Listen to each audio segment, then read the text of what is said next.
Nuestro proyecto es sobre las minorías uigures en el conflicto de Xinjiang. Mi grupo está conformado por Isaac Tovar, Linda Vaquero, Joan Loaiza, Rafael Gutiérrez y Alejandra Ramírez. Nuestra pregunta de investigación es cómo se establece y se desarrolla el conflicto de Xinjiang frente a los musulmanes y cuál es su consecuencia.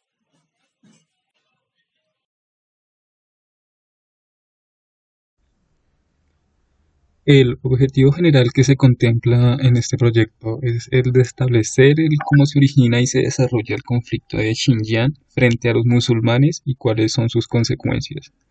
Como objetivos específicos también se determinaron el analizar las formas de persecución hacia los musulmanes uigures en Xinjiang y el de observar y determinar los alcances de los musulmanes uigures a partir de la cultura establecida en Xinjiang. ¿Quiénes son los uigures? Se trata de un grupo étnico musulmán que durante siglos ha vivido en el noroeste de China. Estos viven predominantemente en Xinjiang, la provincia más grande de China en extensión y una de las regiones más remotas y menos pobladas del país. El conflicto presentado en la región de Xinjiang en China actualmente representa uno de los principales desafíos que enfrenta el gobierno chino. Aunque la región ha implementado políticas de desarrollo económico, estos grupos uigures radicales aún toman acciones violentas y las tensiones sociales no muestran signos de reversión entre los uigures. Las políticas gubernamentales promovieron la unidad cultural de China y penalizaron ciertas identidades uigures y expresiones duras. Xinjiang, como región autónoma de la República Popular de China, hace parte del territorio del país en el que la mayoría de la población no la constituyen los chinos. Entonces vemos que la búsqueda de una nueva república independiente por parte de la etnia uigur busca encontrar por medios pacíficos que se reconozcan sus derechos culturales y políticos, haciendo énfasis en la democratización de una región propia en la que las políticas autoritarias por parte de China y las violaciones a sus derechos como etnia dejen de estar presentes. Concluyendo con este sentido, el deseo del fin de la marginación social, económica y política que sufren. El conflicto se presenta en la zona noreste de China en una de sus 5 regiones autónomas conocidas como Xinjiang. Esta abarca 1,6 millones de kilómetros cuadrados aproximadamente y cuenta con una población de 3,5 millones. Más de una docena de condados para minorías se encuentran aquí y solo el 9,7% de la superficie terrestre es apta para ser habitada por humanos. Los uigures son un grupo étnico musulmán que durante siglos ha vivido en el noreste de China, principalmente en Xinjiang, ya que es la provincia más grande de China en extensión y una de las regiones más distantes y menos pobladas del país. Son un pueblo con una lengua propia con orígenes en Turquía y de alfabeto árabe. La cantidad de uigures representan un 45,6% de la población de Xinjiang, que representan casi la mitad, teniendo en cuenta que estos datos son del 2003, probablemente esta cifra haya aumentado para la fecha. Los uigures declaran una independencia que para su mala suerte la zona que tomaron como suya quedó bajo el control de la China comunista. Esto lo transforma en una minoría en Xinjiang. El gobierno de Beijing, que cabe aclarar que es uno muy capacitado ya que sus propuestas han logrado transformar a Xinjiang en una de las zonas más integradas con el resto de China en las últimas 2 décadas, lamentablemente con el tema de los uigures no han sido tan eficientes ya que el conflicto lleva años presentando escenarios de violencia y están lejos de encontrar un acuerdo. El gobierno ha generado conflicto dejando muertes y heridos, como mencioné anteriormente, se han restringido las actividades religiosas, comerciales y culturales de la minoría y la última estrategia conocida ha sido que legalizaron centros de transformación profesional, que en realidad son campos de concentración para los uigures. Pero ¿por qué son tratados así? Los uigures sufren esto debido a que son acusados de alimentar una campaña de violencia y terrorismo, ya que el gobierno chino los relaciona con Al-Qaeda. El gobierno refuerza esto con la idea de que la minoría recibe entrenamiento en Afganistán, pero esto es una afirmación vaga, ya que no se tiene ninguna prueba. La línea de tiempo empieza en 1933, cuando se establece la República del Turquestán Oriental por la rebelión uigur. En 1944, con la ayuda de la Unión Soviética, se funda la Segunda República del Turquestán Oriental. Su influencia se reduce al norte de Xinjiang. En 1949, 5 líderes políticos fallecen en un accidente aéreo, cuando viajaban a encontrarse con líderes comunistas chinos. 2 meses después, la república es abolida por el Ejército de Liberación Popular recién formado por China. En 1954 se da la primera rebelión uigur contra el dominio comunista, en Kobatán. En 1955, China funda la región autónoma uigur de Xinjiang como subdivisión administrativa de la República Popular, por lo cual en 1962 se desata un problema de la economía, por lo que generó hambrunas. En 1980 se realizó un enfrentamiento entre los chinos y uigures en el oeste de Xinjiang. En 1990 mueren más de 50 personas en las rebeliones de Bahrein, cuando surge la independencia de las repúblicas soviéticas de Asia Central. En 1997, el 3 de febrero, el grupo de uigures piden la independencia. El 25 de febrero mueren 9 personas por ataques de autobuses, por lo cual el gobierno chino dice que son manifestantes y no la policía. En 2003, el 27 de agosto, China logra que el gobierno de Estados Unidos incluya en su lista de grupos terroristas el movimiento islámico del Turquestán Oriental. Continuando con esta línea del tiempo, tenemos que en el año 2007, el 5 de enero, se presenta una redada de la policía china en el oeste de Xinjiang, alrededor de la frontera con Afganistán y Tayikistán.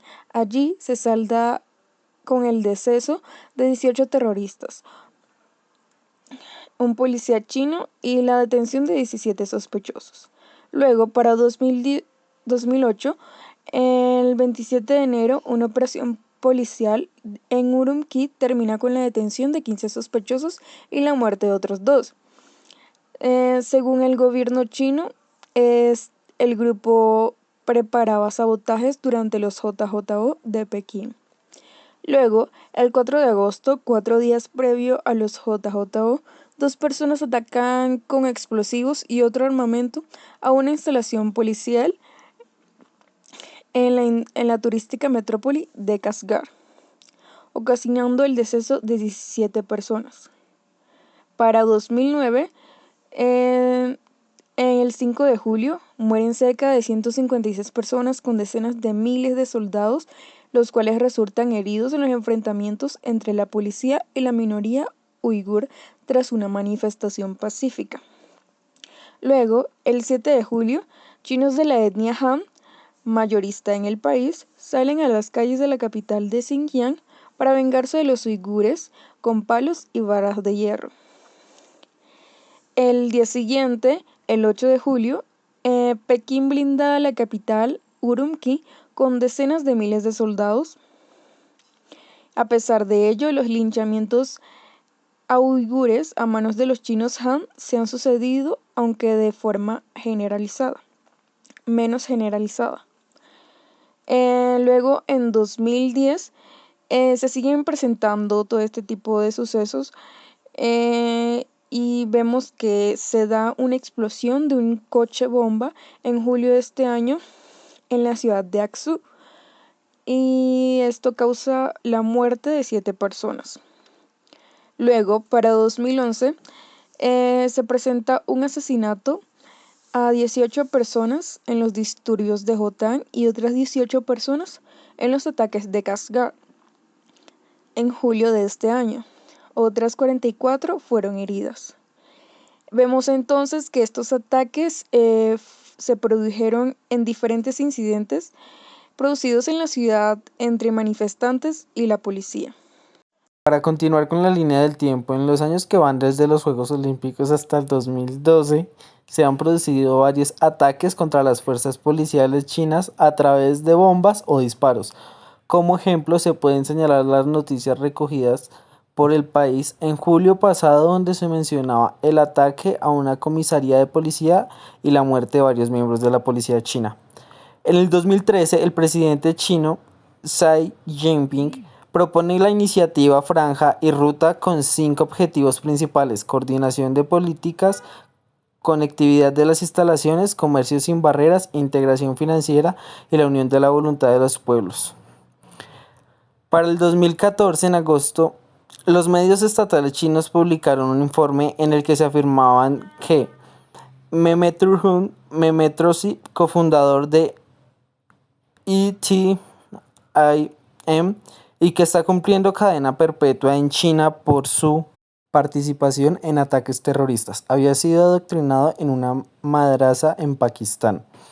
En los años 2015 a 2018 se presentan una acentuación de medidas represivas y de control por parte del gobierno de China para enfrentar organizaciones radicales uigures y acelerar el proceso de asimilación cultural y política en la comunidad uigur.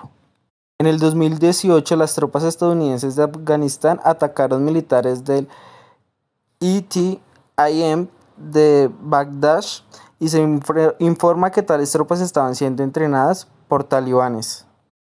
Por último, para julio del 2019, 22 embajadores de Naciones Unidas firmaron una carta en la que se condenaba la detención en masa de uigures, instando al gobierno a cerrar los campos.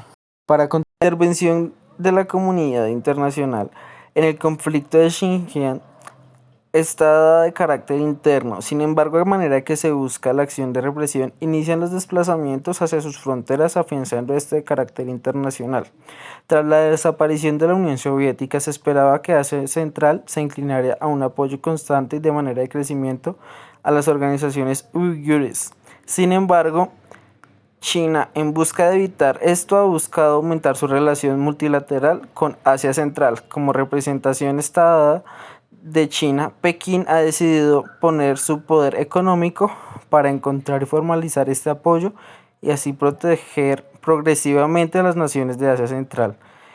Y estas se unen para extinguir a los uigur, definidos así por este grupo de naciones como fuente del separatismo, extremismo y terrorismo.